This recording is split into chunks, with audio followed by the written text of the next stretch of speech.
Assalamualaikum warahmatullahi wabarakatuh. Perkenalkan, nama saya Irna Sulastri, nomor induk mahasiswa 073-2019-0028, kelas B1 jurusan Ilmu Kelautan Universitas Muslim Indonesia Makassar. Di sini saya akan memaparkan materi tentang GPS atau Global Position System. Sebelum kita membahas tentang GPS, sebaiknya kita perlu mengetahui apa itu definisi GPS. GPS adalah sistem untuk menentukan letak di permukaan bumi dengan bantuan penyelarasan sinyal satelit. Sistem ini menggunakan 24 satelit yang mengirimkan sinyal gelombang mikro ke bumi. Nah, itu dia definisi dari GPS. Sekarang kita tahu apa yang dimaksud dengan GPS. Mari kita melangkah pembahasan berikutnya. Latar belakang GPS, Global Position System atau GPS adalah sistem satelit navigasi dan penentuan posisi menggunakan satelit. Nama formalnya adalah Navstar GPS, kependekan dari Navigasi Satelit Timing and Ranging Global Position System. Sistem yang dapat digunakan oleh banyak orang sekaligus dalam segala cuaca ini didesain untuk memberikan posisi dan kecepatan 3 dimensi yang teliti, dan juga informasi mengenai waktu secara kontinu di seluruh dunia. Saat ini, metode penentuan posisi suatu titik di permukaan bumi mengalami kemajuan teknologi.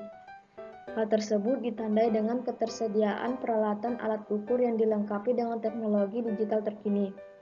Salah satu metode penentuan posisi suatu titik di permukaan bumi yaitu dengan menggunakan GPS. GPS secara garis besar terdiri dari dua tipe, yaitu tipe navigasi dan tipe geodetik. Dalam melakukan pemetaan, GPS geodetik lebih banyak digunakan karena ketelitian GPS geodetik GPS lebih tinggi daripada GPS tipe navigasi. Sebagai contoh, GPS tipe geodetik dapat menghasilkan ketelitian milimeter hingga sentimeter, sedangkan tipe navigasi dapat menghasilkan ketelitian meter hingga puluhan meter. Aplikasi yang dapat diterapkan dengan GPS tipe geodetik adalah untuk penentuan batas wilayah, penentuan titik kontrol, penentuan stakeout, dan lain-lain. Baiklah, kita ke poin selanjutnya, yaitu sejarah atau histori GPS. Sistem navigasi GPS pertama kali dirancang pada tahun 1970 oleh Departemen Pertahanan Militer Amerika Serikat. Sebelum GPS diciptakan, militer Amerika telah memiliki beberapa jenis sistem navigasi, di antaranya LORAN, Long Range Radio Navigation, for FHF Only Directional Radio, dan Omega. Tapi, keakuratan sistem navigasi tersebut masih lemah dan tak mampu menjangkau skala global. Oleh karenanya, penemuan GPS adalah terobosan baru dan termutakhir dalam sistem navigasi militer. Di tahun 1974, sistem GPS pertama kali diluncurkan di Amerika, disusul oleh beberapa satelit tahun-tahun berikutnya. Semua satelit diluncurkan ke angkasa membentuk konstelasi yang menjangkau segala penjuru. Barulah di tahun 1994, para ilmuwan mengumumkan sistem GPS telah dapat beroperasi sepenuhnya. Sosok yang berpengaruh dalam penemuan teknologi GPS adalah Ivan Getting, salah satu ilmuwan MIT. Getting memiliki konsep dan gagasan besar tentang pemanfaatan sinyal radio yang dipancarkan satelit Sputnik. Alhasil, saat dia mengusulkan rancangan sistem GPS, pemerintah Amerika bersedia menggelontorkan dana besar untuk membangun sistem GPS. Poin selanjutnya yaitu fungsi atau manfaat GPS. GPS memiliki 10 fungsi, yaitu 1. Menghitung jarak dan arah dari lokasi tempat kita berada. 2. Satu unit GPS dapat menyimpan dalam memori lokasi di mana kita berada saat ini. 3. Setiap lokasi dapat diberi nama atau nomor dan tanggal dan waktu. 4. Mengingat lokasi yang pernah kita simpan. 6. Mengarahkan kita dari satu lokasi ke lokasi lain dengan simbol berupa grafik. 6.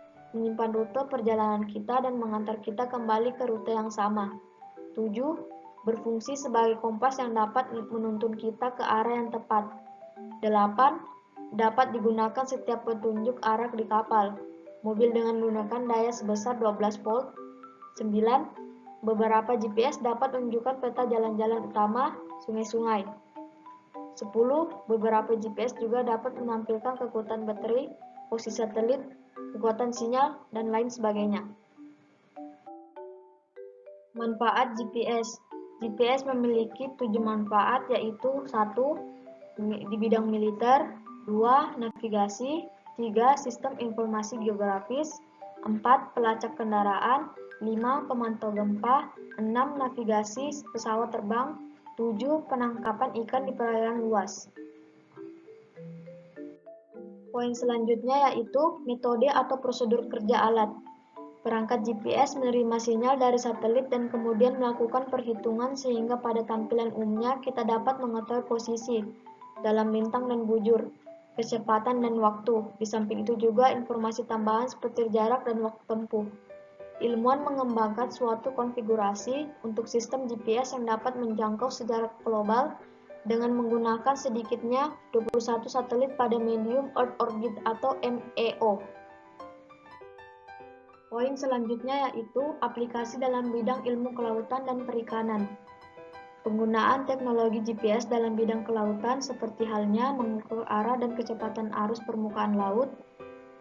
Pada prinsipnya, pengukuran arah dan kecepatan arus permukaan laut dengan GPS adalah mengamati dan menentukan posisi koordinat dari pergerakan pelampung yang bergerak bebas yang dilepas di atas permukaan air laut dengan berbasiskan pada pengamatan ke satelit GPS. Itulah pemaparan dari saya, semoga dapat bermanfaat dan menambah wawasan teman-teman sekalian. Kurang dan lebihnya mohon dimaafkan, saya undur diri. Assalamualaikum warahmatullahi wabarakatuh.